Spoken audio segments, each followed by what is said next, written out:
Beowulf was breme, blad vide sprang, skuldes iafera, skedelandumin, skeal geonguma, gode guercian, fromum feo giftum, on fader berme, that hinne on ulde, eft jevungeneng.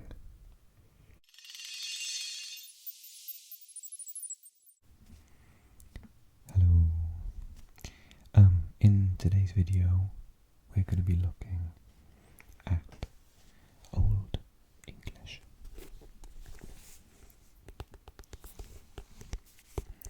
And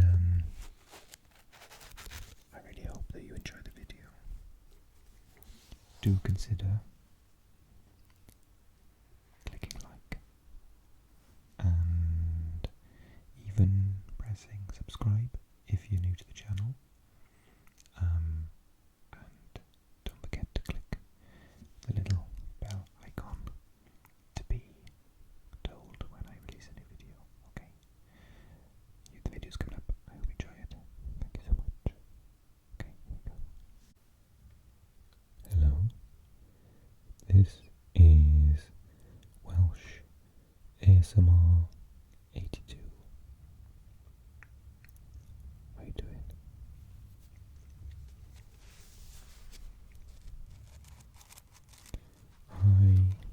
I asked for some requests on my Instagram profile recently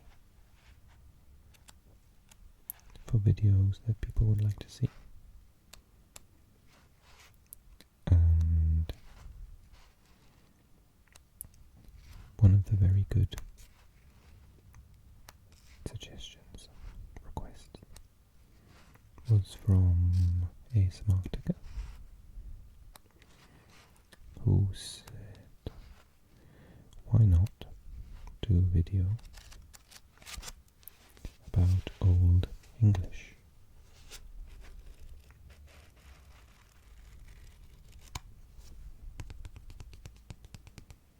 So I've been collecting, because I thought that would be a bit more of a larger project. I've been planning it a bit more than I usually do. Because this video is going to be in several parts. I'm not organised enough to have decided what they are right now. But stick around for the whole video, because I'm going to try and do different aspects of the language, including trying to read it out.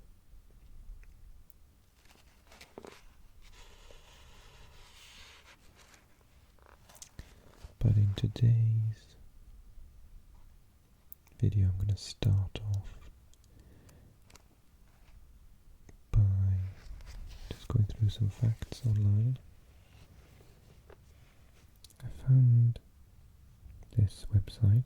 It was, as you can see, I had a little browse for all the different sections. It was under utexas.edu,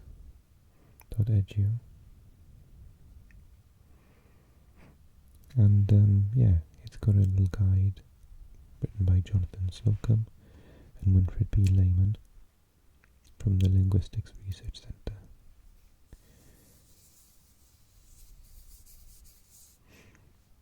And I'm just going to read sections of this out to begin with. So it says that Old English is the language of the Germanic inhabitants of England, dated from the time of their settlement in the 5th century to the end of the 11th century.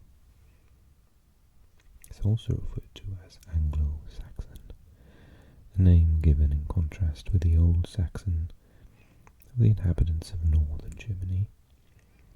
These are two of the dialects of West Germanic, along with Old Frisian, which is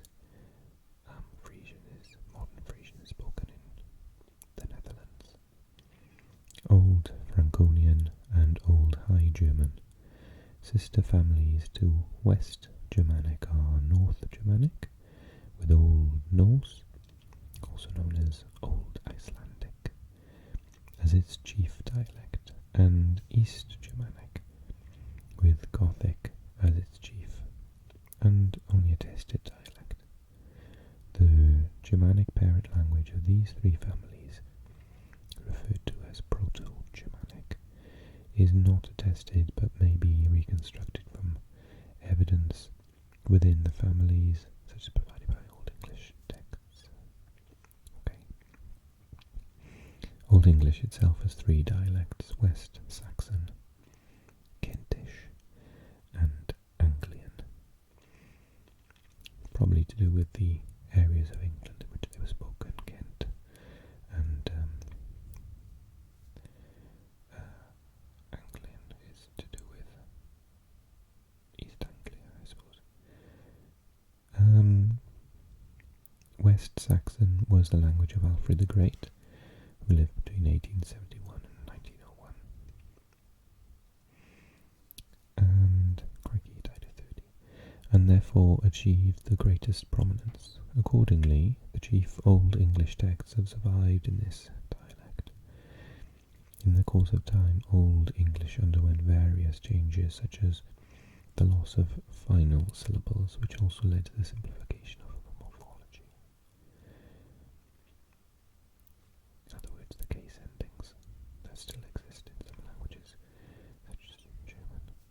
Upon the conquest of England by the Normans, the French, in 1066, numerous words came to be adopted from French and subsequently also from Latin. They say that about 50% of all words in English now come from French. For a reconstruction of its parent language of Old English called Proto-Germanic, Winfried Lieben's book on this subject. Okay. The alphabet used to write our Old English text is adopted from Latin, introduced by Christian missionaries.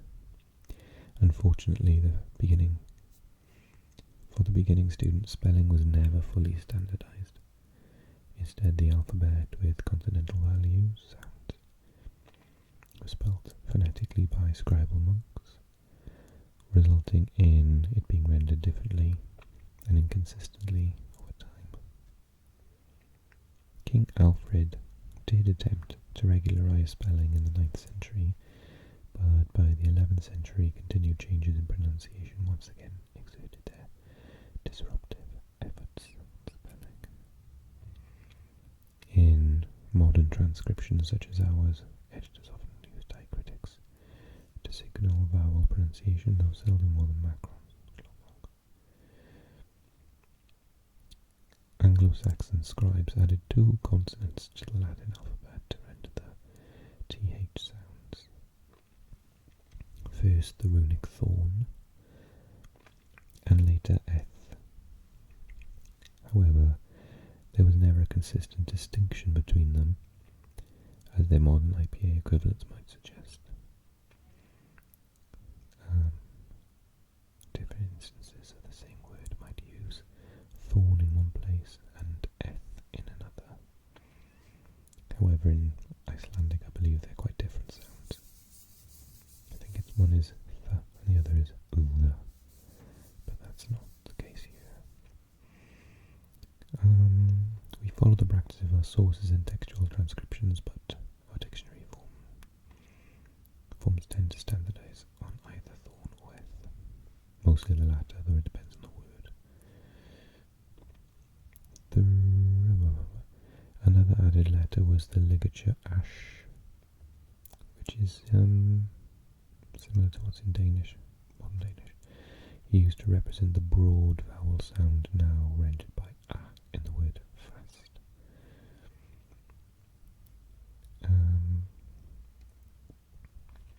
The nature of non-standardized Anglo-Saxon spelling does offer compensation.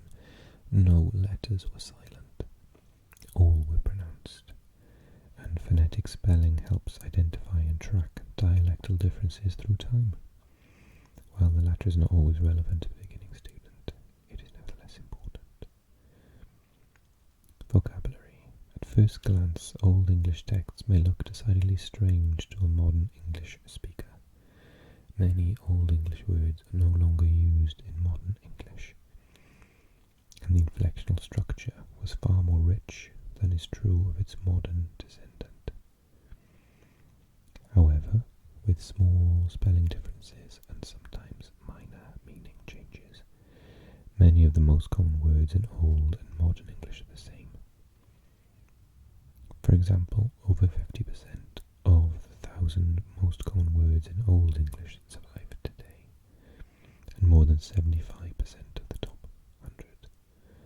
Conversely, more than 80% of the 1,000 most common words in Modern English come from Old English. A few teaser examples appear below. Nouns. Kin, which is kin, can also mean hand, god, man, word. Pronouns. Kin, which is kin, hand, which is the same word now, god, man, either with one N or two, and word. He, obviously means he.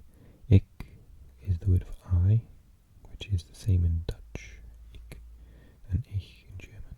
Me, self, where, so me and we. Verbs, beran, to bear, kaman, to come, to did, sittan, sit, and was. Adjectives, fast, good, hålig, rike, weed. Adverbs, alle, nu, to, thar. Prepositions, after, for, in, on, under. Articles, that, this, and conjunctions, and, if. Sentence structure. In theory, Old English was a synthetic language, meaning inflectional changes signal grammatical structure, and word orders are rather free, as like in Latin. Modern English, by contrast, is an analytic language, meaning word order is much more constrained. Typically, it follows a subject-verb-object pattern. I love you. I am the subject. Verb is you. Verb is love. Object is you. So I love you. But what it's saying is in the Old English, it could have been in multiple ways. Love, I, you, love, I, etc. But in practice, actual word order in Old English prose is not too often very different from that of Modern English, with the chief differences being the positions of verbs, which might be moved to the end of the clause for emphasis, and occasionally prepositions which might become postpositions. In other words, rather than saying after lunch, you say lunch after. In Old English verse, most bets are off. Word order becomes much more free, and word inflections and meaning becomes even more important for deducing syntax. The same may be said, however, of modern English poetry. Word forms. As we will see, Old English words were much inflected. Inflection is when you change the end of a word to represent things like masculine, feminine, singular, plural, and also cases such as the object, the subject, and cases like genitive, ownership. Over time, most of this apparatus was lost, and English became the analytic language we recognize today. But to read early English texts, one must master the conjugations of verbs and the declensions of nouns. Yet these inflectional systems had already been reduced by the time Old English was first being written, long after it had parted its ways with Proto-Germanic. The observation that matters could have been worse should serve as consolation to any modern English student who views conjugation and declension with trepidation. Try learning Latin or Russian. The These categories of Old English words are declining according to case: nominative, genitive, dative, accusative, and sometimes instrumental. Number, such as singular, plural, and there's the dual, which has dropped out of most languages but still exists in Arabic and Hebrew nowadays. Gender, masculine, feminine, or neuter, same as German and Dutch. Well, actually not Dutch nowadays. Inherited nouns, but inherited by adjectives and pronouns from the nouns they associate with. In addition, some adjectives are inflective to distinguish comparative and superlative. So you have rich, richer, richest. As English speakers, we don't often realise what we're doing when we do this, but we are inflecting the language. Adjectives and regular nouns are either strong or weak in declension. In addition, irregular nouns belong to classes that reflect their earlier Germanic and even Indo-European roots. These classes, or more to the point their progenitors, will not be stressed in our early lessons. The pronouns are typically suppletive in their declension, meaning inflectional rules do not account for many forms, so each form must be memorized. I, me, you, he, she, it, his, her, etc. Old English verbs are conjugated according to person, first, second, or third, number, singular or plural, tense, present or past, mood, indicative, imperative, subjunctive, or perhaps optative. I don't even know what that is. Most verbs are either strong or weak, so if you know a Germanic language, these are the same. There are 7 classes of strong verbs and 3 classes of weak verbs. A few other verbs, including modals, for example, can, must, belong to a special category called preterite present, where different rules apply, and yet others, for example, to be, to do, to go, are anomalous, meaning each form must be memorized. This is as true as modern English: am, are, is, do, did, go, went, etc. Numerals may be declined, albeit with fewer distinct forms than is normal for adjectives, and those for 2 and 3 may show gender. Other parts of speech are not inflected, except for some adverbs and comparative and superlative forms.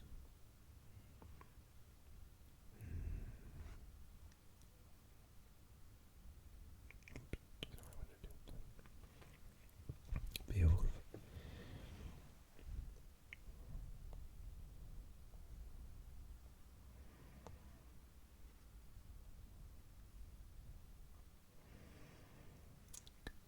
Our selection consists, actually, just explain what Beowulf is to you. Yeah. Our selection is drawn from the major Old English poem Beowulf. It is the only surviving heroic epic of its era, and the lone early manuscript dates from circa 1000 AD. The date of the poem's composition is uncertain, but probably lies in the 7th or 8th century. On the basis of its language, while the story in its legendary monster aspect is not factual, it is considered quite reliable in its historical details, for example, concerning 6th century armour, weaponry, burial customs, and the names of Germanic tribal leaders. Set in a factual background, it might almost be considered historical fiction.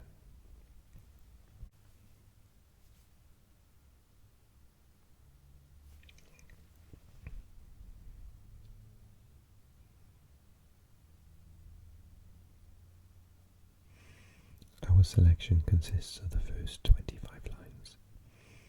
This section of the poem relates to the legendary arrival of Scyld as a baby on the Danish coast, where he grows up to become king of the Danes.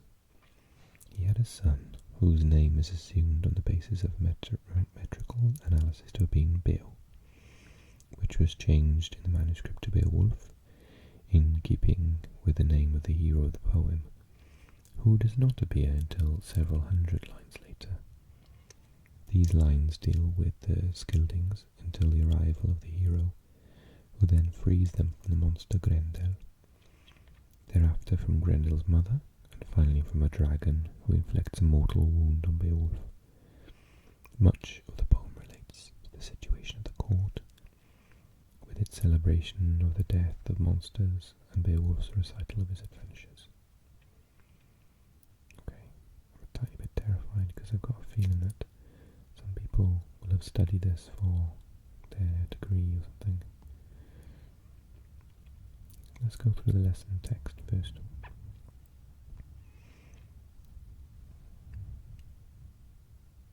Oh, I see, that's the... You can hear it.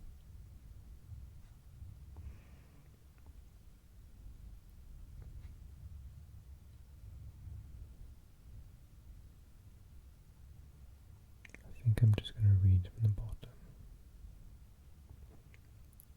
Okay, a bit scared. Be nice. What Wigardina in Geardagum Theod Cunninga Thrum Gefrunon Húða Athelingas Eln Fremedon Oft Skild Skeffing Skeathena Breatum Monigum Magthum Medosetla Oftea Exodejorlas Sudan Arestwarth Feaskaft Funden Hi Thas Fofrech Jevad Weox Undervolknum Weod Mundum Tha Odd Thathim Agwilk Setendra Offer Honrade Huran Skolde Komban Guldan. That was good kunning. Tham Jafrawas after Kenneth Geongen Gjerdum Thone Godsende Folket och Frofre Furin Tharfe Ungiat The Hie Ardrugon Aldo Lease Lange Huile Himthas Lifrea Wuldres Wealdend Woroldare Borgeaf Beowulf was breme Blad Wides Sprang Skuldes Jafera Skedelandumin Swa Skeal Geonguma Gode Guerkian Fromum Feo Giftum On Fader Berme That hinne on Ulde Eft Jewungeneng Wiljesipa Ilwesithas Thone Wig Gume Leode Jelasten Loftadum Skeal In Magtha Jehuare Mangethon. Hope I didn't butcher that. Translation. Lo, we have heard of spear Danes in days of yore, of folk kings' prowess, how the princes wrought deeds of valour. Often skilled Skeffing wrested mead benches from bands of enemies, from many tribes, terrified earls, since first he was found abandoned. He received consolidation for that. He grew under the heavens, thrived with honours until all peoples across the sea had to pay him tribute. That was a good king. Then a child was born to him, a young man in the court.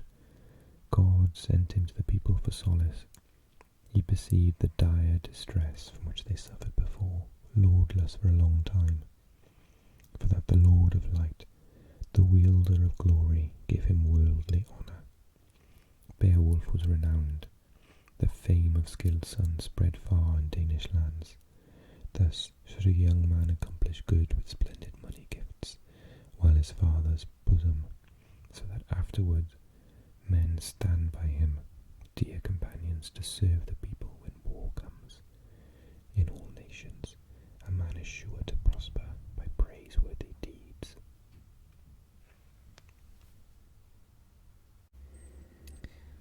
Okay, now we've a little taster.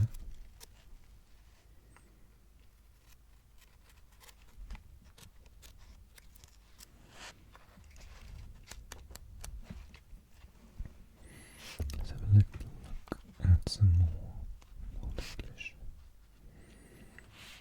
So it says, from the Battle of Maldon, lines 36 to 9. I assume 39. The Battle of Maldon is a poem about lordship and loyalty, about making a choice between appeasement and war. In the following passage, during the negotiations before the battle, the Viking messenger lays down his ultimatum. If þú það geradest, það rikostiart, það þú þíne ljóda lusan villa. Sullan, semanam and hura selfadom, fjówið frjóða, and niman fríð atos. We will have mid tham skjatomus, to skjupa gangan, on flott feran, and our fríðes hjeldan. If you, who are most powerful here, advise that you will ransom your people, and pay to the seamen and at their own judgment money for peace, and take protection from us, we with the money will go to ship, travel on the sea, and keep peace with you.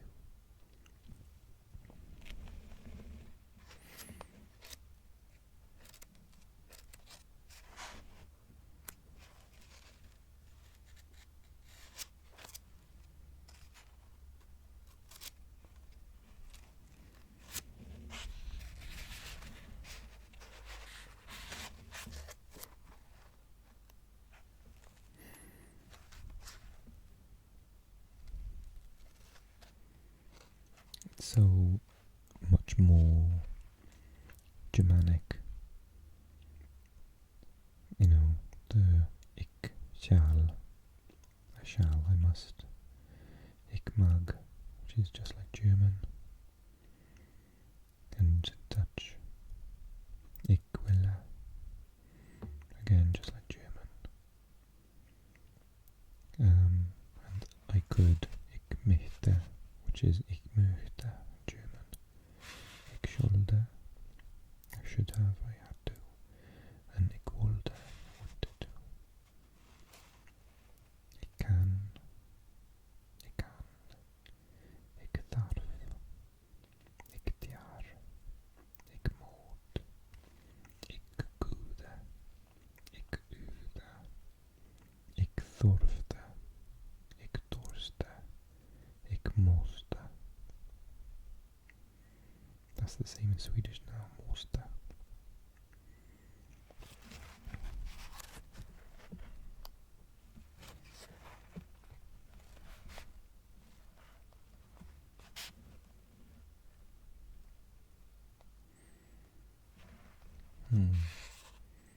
God allmäktig, ge milt se jälum kristinum manum, thur sancte alfejes halgan, je är nunga.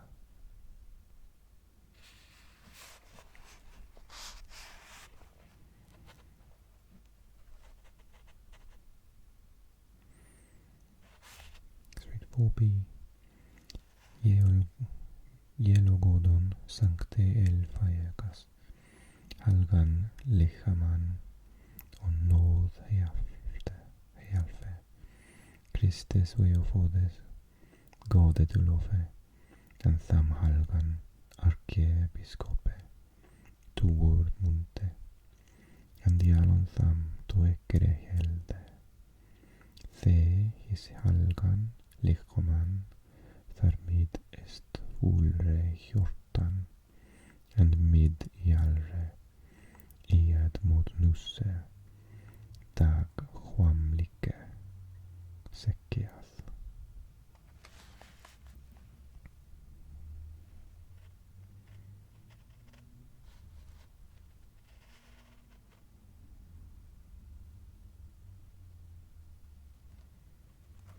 Yeah, there are a lot of words in there that remind me of Swedish. I'm assuming things like hjortan or heart.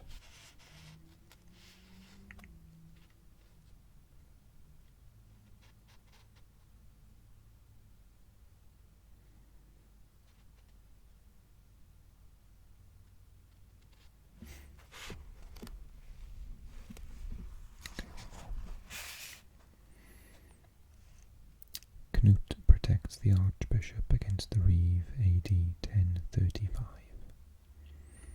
Knut kung Gret Eadsie biskop and Alfstan abbot, and Elgrik and Dialemina Thagnas on Kent Freonlike.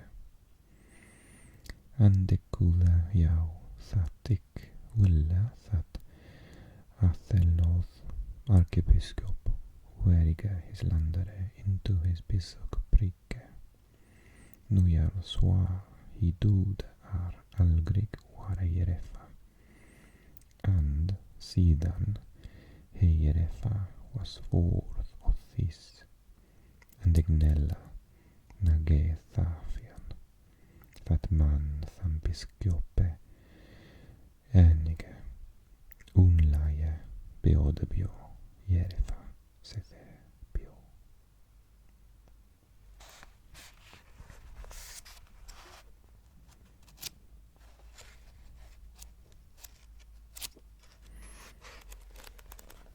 So, I hope I haven't disappointed any of you that can properly read it and pronounce it perfectly correctly. I'm just doing my interpretation.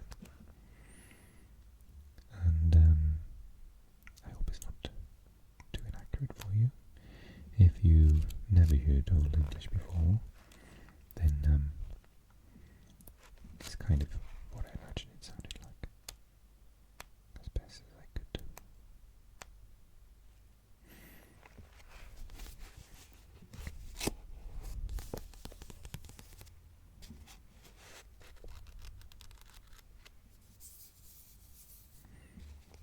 So yeah, there's a little presentation of Old English for you. I really enjoyed doing it, so thank you, and feel free to continue suggesting nice videos that you want to see me do. I always like to have a little bit of inspiration from you guys.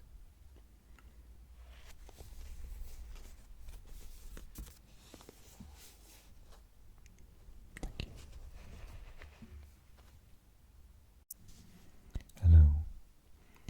If you enjoyed this video, then why don't you consider pressing like or even subscribing if you're new to the channel? I'd really appreciate it. I really love suggestions, so in the comments box below, why don't you suggest a video that you'd like to see in the future?